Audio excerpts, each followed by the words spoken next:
네, 그러면 네. 오늘 박병창 이사님과 함께 오늘 시장에 대한 참고 사항들을 좀 들어보도록 하겠습니다. 교보증권 박병창 이사님 어서 오십시오. 예, 안녕하십니까? 네, 반갑습니다. 자, 우리 박 이사님과 함께 일단 미국 시장 마감 상황부터 좀 보면서 갈까요? 예, 소폭 하락을 했는데 최근에 한 2주간의 변동성에 비해서는 변동성은 약간 줄었고요. 그렇지만 뭐 장중에 플러스 마이너스까지 막 크게 왔다 갔다 하긴 했습니다. 그런데 이제 장 막판에 그 보합권 시작을 해서 장중에 하락을 하다가 장 마감 무렵에 반등을 해서 아래꼬리 달면서 나스닥 0.45%, 다운이 0.12, S&P 500은 0.16%. 큰 변동성은 없었다 이렇게 볼 수가 있겠죠. 네. 미국의 국채 수익률이 좀 올라오고 있습니다. 은행권 리스크가 진정되면서 유가와 국채 수익률이 올라오고 있습니다. 유가가 73달러까지 올라왔고요. 네, 이러다 보니까 국채 수익률이 올라오니까 그동안에 상대적으로 좋았던 나스닥과 빅테크 종목들이 하락하는 그런 모습을 나타냈어요. 근데 그 하락폭이 큰 건 아니고요. 한 1% 전후 정도 수준의 하락이었습니다. 이번에 은행발 리스크가 있는 2주 동안 나스닥과 빅테크는 상승했습니다. 그것도 큰 폭으로 상승했어요. 그러니까 뭐 이것이 진정된다고 해서 나스닥이 더 오르고 이러지는 않겠죠. 오히려 그냥 차익 매물이 좀 나오는 상황이고요. 전체적으로 은행발 리스크로 인해서 시장 전체가 하락한 건 하나도 없습니다. 네. 네, 그렇기 때문에 이것이 또 해소됐다고 해서 시장이 더 상승하느냐 이런 부분도 좀 아니라라는 것을 지금 말씀드리는 거예요. 지표 두 가지가 나왔는데요. 하나는 소비자 신뢰지수 104.2 나왔는데요. 네. 전망이 100.7이었고 전월이 103.4였어요. 그래서 예상보다 높게 나왔습니다. 그리고 전미 주택가격 지수는 MOM으로 0.2% 7개월 연속 하락하고 있다는 게 소비자 신뢰 특징이고요. 지수는 주로 뭐 어떤 의미가 좀 있는 거예요? 소비자들한테 물어보는 거예요. 경제 전망, 앞으로 고용 어떻게 될 전망, 것 같냐? 야 그럼 어떻게 보냐라고 네. 이제 묻는 거거든요. 이제 100을 기준으로 하고 있고요. 차트 한번 보겠습니다. 이걸 제가 오늘 가져왔습니다. 네. 궁금하실 것 같아서요. 네. 그 중간에 노란색으로 이렇게 그려놨잖아요. 이거 다 리세션이 있었고 시스템 위기로 인해서 시장이 급락했을 때 몇 년도입니까 저게? 2000년 초반에 있었고요. 그리고 2008년도에 있었고요. 2008년 그리고 맨 마지막이 2020년 팬데믹 때입니다. 코로나 때. 근데 가만히 보면은 이런 지표들을 보면은 그런 생각하시는 분은 안 계시나요? 보면은 시장하고 똑같이 움직이잖아요. 얘가 급락하면은 얘가 떨어지기 시작하면 시장 떨어지는 거고, 얘가 올라갈 때 시장 올라갔고, 얘가 떨어질 때 시장이 떨어지는 예, 거예요? 예, 아니면 예. 시장이 떨어지면 얘가 떨어지는 거예요? 이게 먼저 움직이죠. 이게 먼저예요? 이게 선행 지표니까. 그렇게 움직이죠. 그러니까 이걸 중요하게 생각하는 거예요. 최근에 보시면 맨 끝에 보면 3개월 동안 밑에서 약간 올라가죠. 네. 그러니까 이게 쭉 떨어지는 동안 시장이 안 좋다가 최근에 한 3개월 동안 오르는 동안 요즘 시장이 그렇게 나쁜 건 아니잖아요. 근데 그런 것들을 상당히 반영을 하고 있다는 거거든요. 제가 잠깐 다른 의견을 좀 드리면, 길적 분석에서 이게 예전부터 여러분 매번 차트를 보시면 5일 이동 평균선, 10일 이동 평균선, 20일 이동 평균선, 60일 이동 평균선 이런 거 보잖아요. 뭐 어떤 사람들은 뭐 200일 이동 평균이 중요하고 120일 이동 평균이 중요하고 이런 얘기를 하는데 저는 아예 그런 걸 보지는 않고요. 그냥 60일로 잘 안 보는데 60일? 60일 이동 평균선도 잘 보지 않는데 보통은 이제 디폴트에 여러분 ATS에 그 증권사에서 제공하는 디폴트는 5일과 20일과 60일이 되어 있어요. 거기에요. 그렇게 되어 있는데 20일 이동 평균선을 제일 중요하게 생각합니다. 어떤 지수의 어떤 종목의 차트를 보더라도 20일 이동 평균선을 딱 깨고 내려가면 폭락하는 게 훨씬 많고 확률적으로 굉장히 높고 20일 이동 평균선을 뚫고 올라가거나 지지하고 올라가는 경우에는 강세 종목이 굉장히 많아요. 제가 왜 이 말씀을 드리냐면 네. 그러면 난 다른 거 다 빼고 20일 이동 평균선만 보고서 거래하겠다. 만약에 아주 단순하게 그렇게 한 사람이 만약에 있다고 쳐요. 결과가 어떨까요? 20일만 보고 투자한 사람 예. 생각보다 성적이 좋았습니다. 좋습니다. 오. 좋습니다. 우리가 시황은 환율과 금리로 움직인다 그러잖아요. 네. 난 금리만 보고 투자할 거야. 중장기 투자하시는 분들. 난 환율만 보고 투자할 거야. 결과가 어떨 거예요? 좋습니다. 왜 뜬금없이 이거 가지고 얘기할 때 이렇게 말씀드리죠. 얘도 지금 똑같잖아요. 지수하고요. 보면은 우리가 어떤 지표를 보고 너무 많은 걸 알아서 복잡하게 분석을 해서 그것을 여기다가 딱 대입을 해가지고 시장을 분석하고 이런 거는 그걸 업으로 하는 사람들이 하는 거고요. 실제로 보면은 시장을 이제 선행하거나 또는 주가 움직임에 특정한 영향을 주는 그런 지표들이 몇 가지가 분명히 있어요. 그런 지표들 몇 가지를 계속해서 추적해서 보는 것이 훨씬 더 우리 실전 투자에 도움이 많이 된다. 요 말씀을 그냥 전해드리고 싶어서 보면서 또 그런 생각이 들었어요, 사실. 뭐, 큰 그림에서는 어차피 같이 따라간다. 그렇죠. 그러니까 우리가 지표나 특히 길적 분석에서 보는 지표들은 있잖아요. 네. 후행적이기 때문에 대부분 다 후행적이에요. 그렇기 때문에 주가가 오르면 걔 매수 신호 주고 주가 빠지면 매도 신호 주고 그렇습니다. 그러니까 안 믿어요, 잘. 믿지 않거나 아니, 별로 이렇게 중요하게 생각하지 않거든요. 그런데 내가 어떤 한 가지의 지표를 계속 추적하면서 나 그거대로 하겠다. 그러면 크게 다치지 않고요. 그리고 수익도 될 수 있습니다. 아까 전 프로님 대답 바로 주셨잖아요. 결과는 좋아요. 하나를 추적해서. 근데 그렇게 들으면은 굉장히 쉬워 보이는데. 그쵸? 따라하려 그러면 수익이 안 나요. 아니요. 이게 하나 따라하는 게 생각보다 쉽지가 않아요. 맞습니다. 왜냐하면 일단 본인이 듣는 얘기들이 많잖아요. 들으면서 이건 좀 아닌가? 그래서 자꾸 그 하나의 원칙을 약간씩 깨면서 스스로 막 합리화? 변형을 시키고 합리화시키거든요. 그러다 보면 이제 자꾸 깨지게 훼손되는 거지. 하나의 원칙만 딱 그대로 따라가면 대박입니다. 제가 2년 넘게 방송하면서 오늘 제일 멋졌습니다. 그렇습니까? 제일 중요한 얘기를 하셨네요. 아유 고맙습니다. 네. 그러니까 30분 전에 헛발질 한번 해서 지금은 멋있어야 돼. 네. 그렇게 생각하고 많은 사람들이 보여주고 하잖아요. 네. 안 해요, 그렇게. 그렇다니까. 그렇게 안 하는 게 문제입니다. 네. 안 하는 게. 그래서 좀 이런 지표들을 볼 때 좀 단순화하면서 네네. 꾸준히 봐야 된다. 요 말씀드리기 위해서 좀 길어졌습니다. 고맙습니다. 근데 요게 지금 최근에 좀 올라가고 있어요. 그래서 네. 요거는 중요합니다. 그래서 시장이 이걸 이제 긍정적으로 바라보는데 반대로는 이게 올라갔으니까 어떻게 했어요? 이거 연준에서 이거 봅니다. 이 지표를 중요하게 생각해요. 네. 이게 3개월 동안 올라갔으니 당연히 지금 또 요번에 올라갔으니 국채 수익률이 올라간 거잖아요. 이제 금리 뭐 동결이 확률이 뭐 80% 넘는다고 하지만 네. 야, 그래도 그러니까 이거 3%까지 떨어지는 건 아니잖아. 그러면서 4.08%까지 2년 만기 수익률이 올라왔다. 그렇게 보시면 될 것 같습니다. 네. 마이크론 테크놀로지 실적 발표가 있었는데 매출은 컨센과 비슷했고요. 그리고 이익은 컨센의 소폭 하향했습니다. 근데 이제 항상 커멘트가 중요하죠. 커멘트 세 가지로 추격해 볼 수 있는데 하나는 이번 분기가 저점이 될 가능성이 있다. 점진적으로 개선할 가능성이 있다. 이렇게 첫 번째 얘기를 했고요. 두 번째는 13년 내 최악의 침체를 겪고 있다. 그래서 KPX도 추가로 줄이고 인력도 추가로 줄이겠다. 이런 얘기를 좀 했고요. 그럼에도 불구하고 AI의 발전으로 인해서 또 새로운 IT들이 계속 나옴으로 인해서 2025년도에는 메모리가 호황인데 여기 네. 초짜를 붙였습니다. 아주 좋을 거다. 2025년도에. 25년? 예, 이렇게 얘기를 좀 했습니다. 지금 2023년 봄인데 무슨 25년이냐 이런 얘기하지 모르겠죠. 전체적인 흐름에 이쪽은 사이클링 산업이거든요. 네. 그래서 그 사이클링 때문에 이런 것들 이제 언급을 우리가 주의 깊게 보는 것입니다. 25년 초호황이면 24년 한 초쯤에는 벌써 움직이죠. 주가가 많이 달리겠네. 예, 움직이죠. 반도체 갖고 고생하시는 목이 메이네. 이게. 목이 메이는 것 네. 같아요. 오늘 좀 더 거기 좀 길게 해서 뭐 한번 네. 진행을 또 하겠습니다. 어제 우리 시장 굉장히 좋았죠. 코스피가 1% 올랐고요. 2,433포인트. 야, 2,500포인트 넘길 수 있을까? 진짜 저도 궁금합니다. 2,500포인트를 넘기면 상당히 좋아질 거예요. 제가 이 얘기를 지금 한 2개월 하고 있죠. 네네네.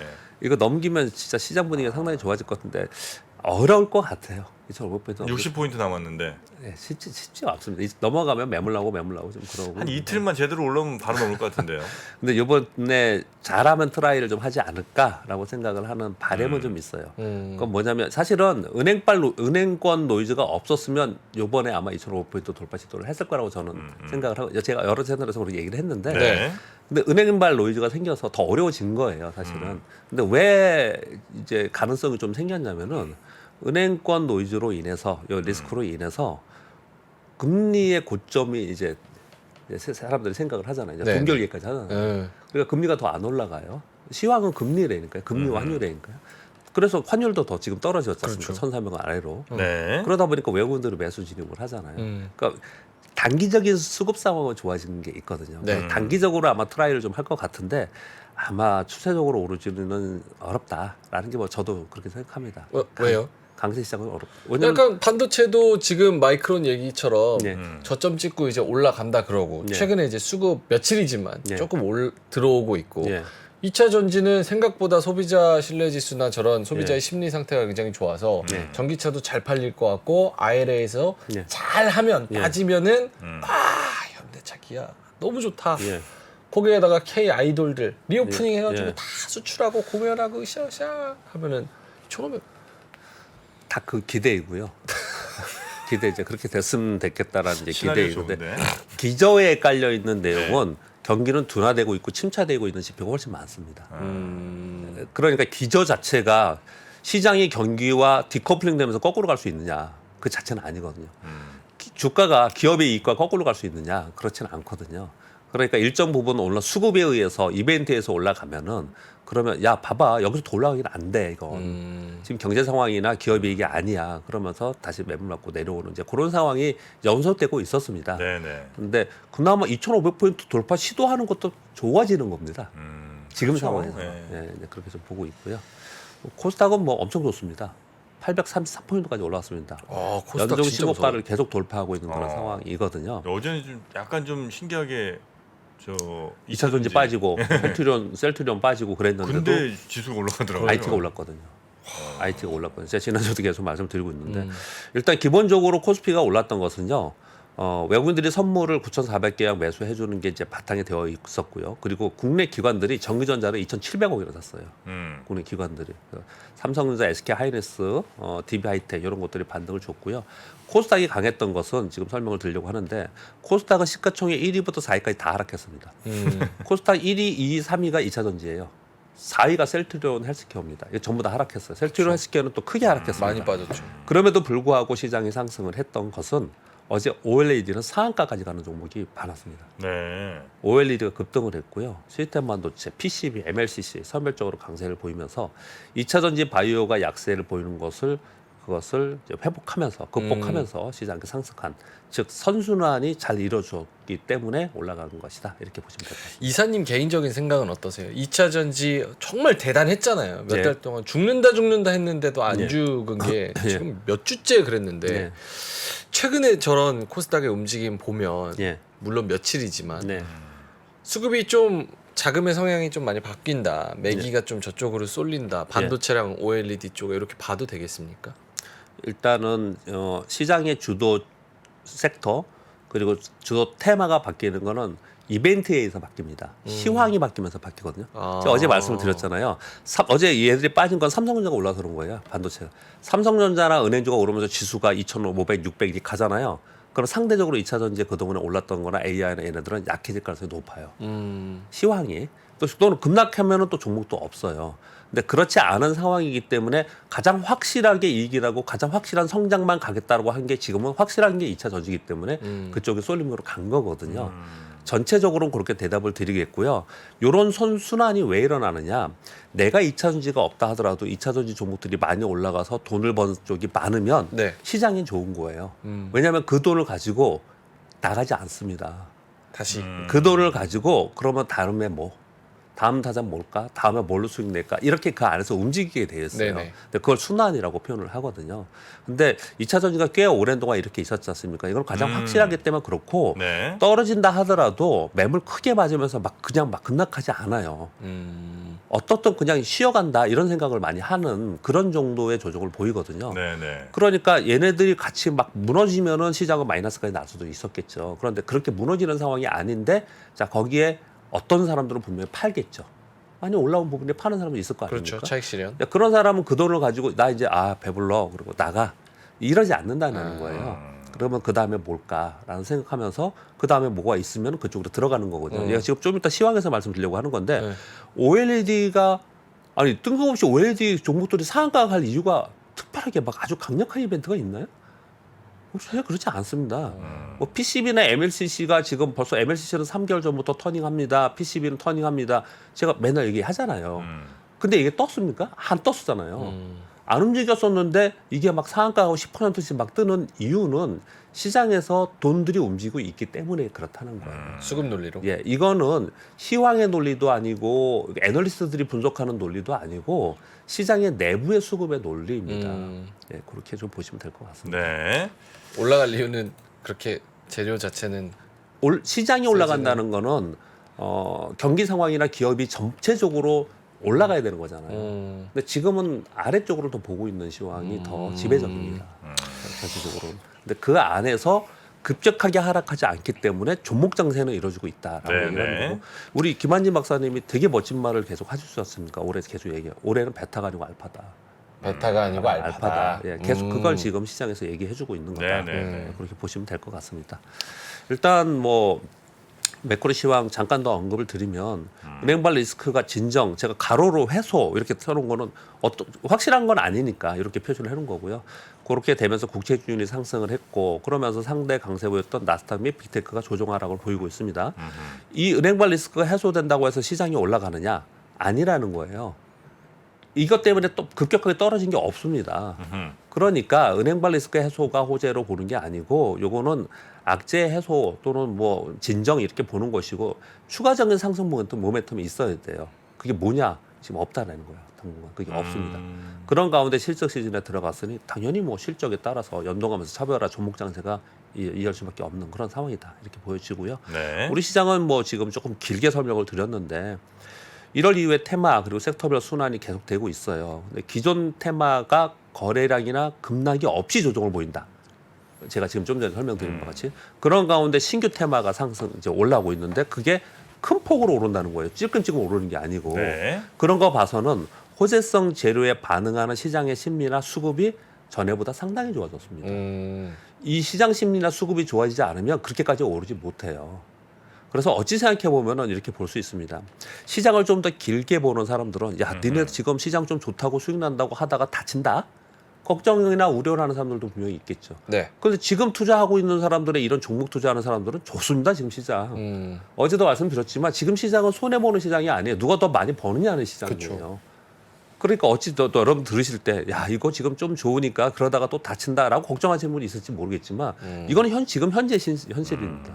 그래서 지금은 개별 종목으로 특히 실적 시즌에 들어가면 개별 종목장이 되기 때문에 네. 종목으로 접근을 하는 방식으로 투자자들이 지금 거래를 많이 하고 있고 시장 심리는 조금 더 좋아져서 그래서 반등의 폭이 나타나는 종목이 있더라. 이 정도 말씀드리겠습니다.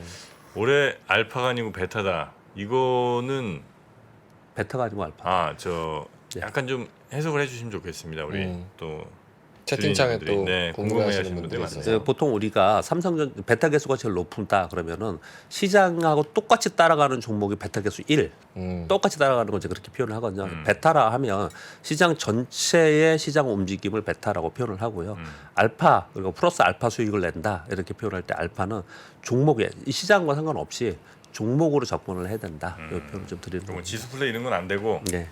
개별 종목들 잘 선정해서 수익을 내야 되는 시장이다. 그렇죠. 네. 시장이 급락하면 종목은 없습니다.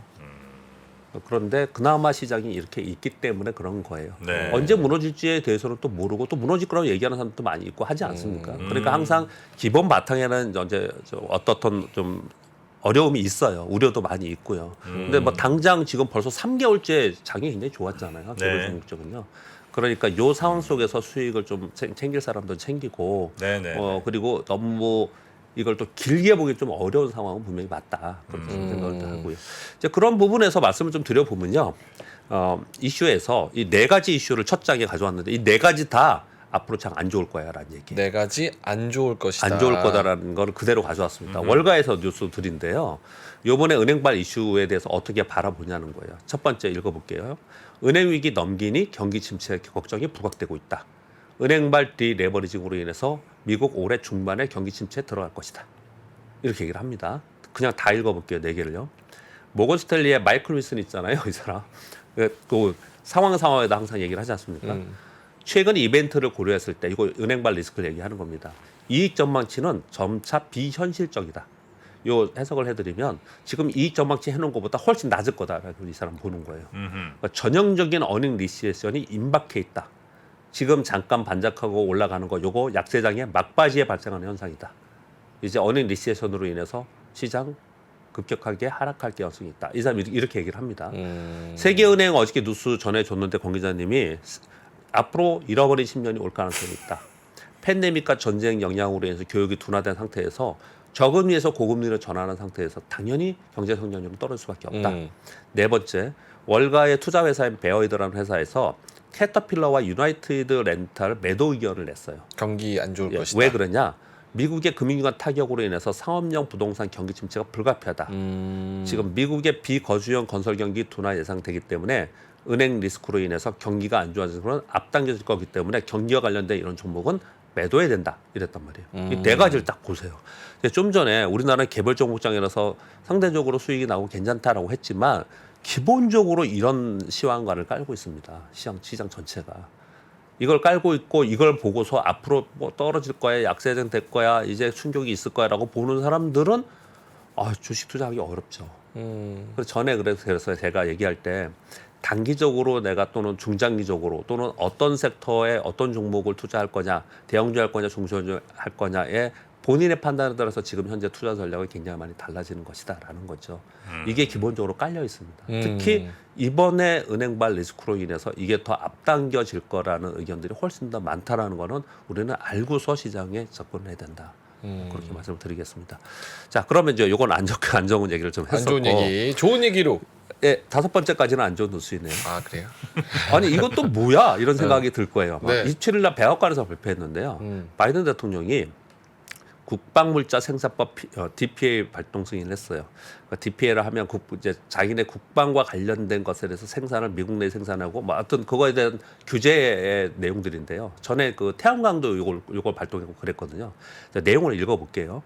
PCB와 첨단 패키징, 그 구성품 및 구성품을 생산하는 제조 시스템은 국방의 필수적인 산업 자원이자 핵심 기술 품목이다. 지금 현재 미국의 힘으로는 필수적인 산업 자원과 재료 핵심 기술을 적시에 제공할 것이라고 합리적으로 기대할 수가 없다. 따라서 미국 내 생산 능력을 확장하는 조치가 필요해서 이것을 발동한다. 다 미국으로 다 또 들여와서. 이거 보면요. 이게 이 내용이 나왔어요. 그 또 한동안 이거 구체적으로 또 어떤 방안이 나올지 아마 또 얘기가 있을 가능성이 상당히 또 있습니다. 네. 여태까지 반도체하고 2차 전지하고 전기차 이런 거 얘기를 했잖아요. 뭐 전 분야에 사실 그래요. 지금 바이오도 이미 나왔고요. 근데 이번에는 반도체 소부장에 있는 부품도 이렇게 얘기를 좀 하고 있는 상황이에요. 그래서 이거 후속 뉴스를 좀 봐야 되겠다 말씀을 좀 드리겠고요. 그럼 6번째부터는 지금 최근에 일어나는 일들 좋은 얘기. 예. 서울경제의 뉴스인데요. 우리 PC, 스마트폰, 가전 다 안 좋다 그랬잖아요. 네네. 악성 재고가 지금 털어져 나가고 있다. 턴어라운드. 정상화되고 있다. 이렇게 얘기합니다. IT 섹터 수요 회복이 되고 중국의 리오프닝 재고가 정상화되면서 이렇게 얘기를 합니다. 구체적으로 수치를 몇 가지를 댔는데 그중에 제가 그냥 중요한 거 가져왔는데요. 스마트폰 재고량이 2012년 작년 10월에서 2024년 2월까지 2,500만 대 감소했다.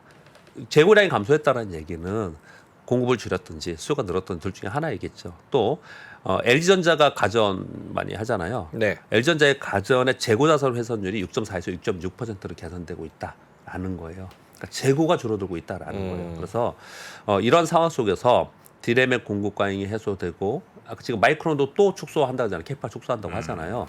이런 가운데 여기서 이제 저점을 터닝하고 간다면 제일 먼저 아마도 부품사의 실적이 2분기부터 반등할 수 있지 않겠냐. 이런 뉴스가 좀 있었어요. 네. 부연 설명은 좀 다 읽고 나서 말씀드릴게요. 자, 어제 OLED가 상한가 가는 종목들을 발생하고 막 그랬습니다. 몇 가지 뉴스가 있었어요. 아이폰 15 OLED 패널에 원래 BOE에서 납품하기로 했었는데 이게 노치 패널에서 빗샘 현상이 발생을 해서 삼성 디스플레이에 배정한다라는 외신의 뉴스가 있었습니다. 그래서 5월부터 생산 시작한다라는 거예요. 그래서 원래 애플 아이패드에 OLED 장착한다는 것 때문에 기대가 있었는데 이런 뉴스가 나오면서 업계에서는 이거 더 빨리 우리가 회복할 수 있겠다 이런 얘기가 나온 거거든요. 그런 가운데 두 가지의 어떻게 뉴스가 더 있었는데 우리 정부에서 아산 삼성 디스플레이 중심으로 첨단 디스플레이 단지를 육성한다. 이런 뉴스가 어저께 많이 있었고요. 또 하나는 보고서이지만 디스플레이 대형 패널은 이미 상승 사이클에 진입했다는 한 투의 보고서가 있었습니다. 이런 게 나왔거든요. 나 끝까지 다 읽고 말씀드릴게요. 네. 8번째까지 삼성전자가 하나마이크론의 1,000억 규모의 설비 임대를 논의하고 있다.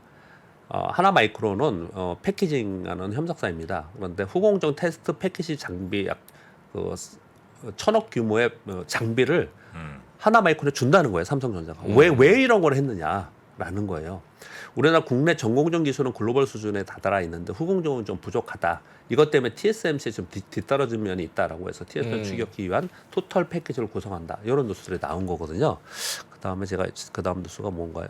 그다음 여기까지네요. 요 뉴스를 제가 여기까지 말씀드리면서 부연 설명은 뭐냐면요. 네. 요즘 이런 뉴스 많이 나오죠. IT 쪽에 이런 뉴스가 많이 나오잖아요. 네. 2, 3주 전만 해도 이런 거 없었잖아요. 음. 이런 뉴스가 나온다는 얘기는 동전의 앞뒷면 같긴 하지만 얘들 주가가 뜨니까 나오는 것도 있어요. 사실 애널리스트는 그런 면이 좀 있어요. 얘들 주가가 뜨니까 나오는 면도 있거든요. 또 한편으로는 이들이 요번에 이 실적 발표하면서 굉장히 안 좋게 얘기를 하고 있지 않습니까? 그러니까 저점에 대한 기대감이 솔솔 나오면서 이런 것들이 조금씩 나오기 시작을 한다라는 거예요. 그래서 실제로 이것이 성공할지 실패할지에 대해서는 주가를 보면서 우리가 이제 판단을 좀 하겠지만 이런 얘기가 나오기 시작했다는 것은 변화가 지금 일어나고 있다. 이런 부분까지는 인정해야 된다. 무조건 배격하지 말자. 네. 그런 정도로 말씀을 좀 드리겠고요. 마지막으로 그냥 재밌는 거라서 이거 보통 재밌어요. 많이 돌아다니는 거 보셨어요? 네. 재밌어서 하나 보여드리겠습니다. 우리나라 공매도가 있죠. 네. 사실 심각하긴 한 겁니다. 이 LX세미콘은 어저께 급등했습니다. 좋은 회사예요. 근데 이 회사가 코스닥에 있었어요. 코스닥에 이 파란 선이요. 이 파란 선이 공매도입니다. 이게 공매도고 이게 주가입니다. 주가. 공매도 이렇게 반대로 완전히 역의 방향으로 주가가 빠졌었잖아요. 네. 이게 코스피를 이전했습니다. 코스피를 이전했고 코스피 200에 안 들어가니까 공매도를 할 수 없는 종목으로 바뀐 거예요. 그렇죠. 그리고 공매도가 쭉 빠져버린 겁니다. 어. 공매도 빠지는 동안 얘가 주가가 오르다가 뭐 그 위에 좀 빠졌다가 다시 얘는 지금 올라와서 이게 지금 바뀌어버렸죠. 이렇게요. 이렇게 최근에는 지금 BH가 요렇게 지금 이 코스피로 이전하는 걸 이제 결정이 됐거든요. 얘도 보세요. 공매도가 어마어마하게 증가하고 있습니다. 우리나라에 보면 BH. 공매도가 엄청나게 많은 종목. 그래서 사실 에코프로베, LF 이런 종목들도 공매도 때문에 더 올라간 것도 있다 얘기를 하잖아요. 이 공매도가 급격하게 증가하는 동안 주가가 못 올라요. 그렇겠죠. 주가가 못 오릅니다. 그런데 제가 말씀드리고 싶은 거는 그러면 공매도가 급격하게 증가하는 동안 그 기업이 실제로 엄청나게 나빠져서 그러느냐가 아닌 경우도 굉장히 많다라는 거예요. 그 기업은 원래 그 자리에 있었고 원래 그 실적에 원래 그 일을 하고 있어요. 근데 수급적 요인에 의해서 이런 일들이 많이 발생이 된 경우가 많이 있었다라는 거예요. 근데 코스닥에서 코스피로 이전하는 기업들의 공매도의 수급에 의해서 주가 움직임이 나타나는 경우를 이제 이렇게 재밌게 표현을 한 것이 이제 돌아다녔어요. 한 거고요. 공매도 없는데도 왜 주가는 이렇게 안 가요, 그러면? 그건 좀 딴 얘기고요. 딴 예? 얘기죠? 여기? 네. 요거요? 네. 아무튼 지금 주가가 여기서 저점 터닝하는 거잖아요. 공매도가 떨어지는 동안 얘는 주가가 올랐지 않습니까? 그러니까 공매도가 없다고 무조건 간다고 예, 예. 볼 수는 없지만 공매도가 그렇게 많이 물량이 쌓여 있으면 못 가는 요인 중에 하나는 확실히 된다. 그래서 그런 그냥 이건 재미로 제가 재밌다 표현드렸죠. 너무 재밌었어요. 이런 것들이 좀 많이 돌아다녀서 참고로 좀 말씀을 좀 드리겠고요. 알겠습니다. 예. 자, 박병창 기사님과 함께했고요. 내일 다시 뵙겠습니다. 고맙습니다. 예, 고맙습니다. 감사합니다. 장 시작 전부터 종료까지 쏟아지는 수많은 뉴스와 정보들. 이 중에서 어떤 것이 투자에 정말 도움이 되는 정보일까요? 3프로의 증시 셔터맨 박근영 마스터가 직접 정보를 선별하고 투자의 힌트를 드립니다. 시간도 아끼고 투자 아이디어도 얻는 시간, 박근영 부장의 마켓 힌트와 함께 하세요.